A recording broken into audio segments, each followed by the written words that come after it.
Hi everyone. I wanted to give another Myers-Briggs MBTI video about how to type yourself.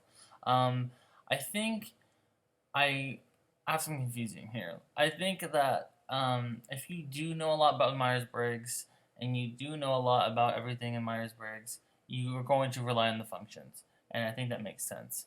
And I've understood the functions, and I've said in a previous video that I don't think the functions are the most important thing. What I meant was I think the functions aren't the most important thing when you're typing yourself. There's no way to say, do I have X? Like, if you don't know anything about Myers-Briggs, how are you gonna be like, I don't know anything about extroverted sensing or introverted sensing. Like, oh, I think I'm an introverted sensor. Like, there's no way to tell that. Like, it's just hard. So, like, what I mean is, I think that most people should just take the test, see what they get, answer honestly. To be seriously, you need to be answer honestly. And if you don't know yourself, you're gonna not get the best score, or well, not your best score, but like you're not gonna get what you are. I think you should answer honestly definitely for that reason. You should definitely know yourself. Do not try to be an idealized version of yourself. Um, and see where your percentages fall. If you are 50, sometimes it gives you like 55% introvert, or something like that, or whatever you're gonna be. You might switch here and there, and that makes fine. It's a spectrum. It's not like no one is 100% introvert, like no one, So make sure it's a spectrum, and make sure to be more ambivalent. And then if you are having trouble typing yourself, look at the functions and really try to understand them. Read up on them, figure that out, and say, is this me? Or what am I most comfortable with? And then if people fuck with you, tell them to shut the fuck up, because only you can define yourself. Only you can say this is me. Um,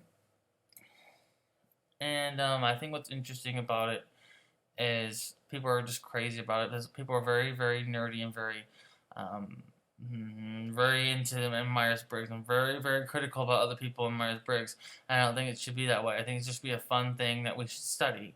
I think it should be a fun thing we can learn and understand about ourselves to make the world a better place with people understanding themselves. So, I don't think people need to be critical about someone else's type. I don't think we need to be critical about, um, um, how it works. I think that it's almost more like a fun little exercise to start with, and then to get going, you should take the test. So I will put a link to the Myers-Briggs, I guess, like the generic test. I mean, I think we should take different tests. Like don't just try the one. And like there's a lot of things online that are kind of garbage that are just designed to like drive traffic. So just go to some tests that are go take some longer tests that are definitely are longer tests than like typical, I think, like 65, 70 questions. So you should do that. And then just if you like keep taking it. If like you don't understand or you don't get what you type as, keep taking it, and then just see what you get, and then start understanding the functions. I will start making videos about the functions between introverted, extroverted, sensing, that kind of thing. As I've learned to understand them better. But I definitely have looked at the functions. I got INFJ once. I mean, not once. I'm saying I've tested an INFJ for my first time. I've tested an INFJ like most times. I've tested INFP once or twice. So I just know that's where my comfort zone is, and I've identified the functions within myself to know that I'm an INFJ. I know I do have introverted intuition. I do have extroverted feeling, introverted thinking, and extroverted sensing. So that's just where I'm at. So alright guys, just want to make a quick video about what you should do when you're typing yourself. If you have any questions about that.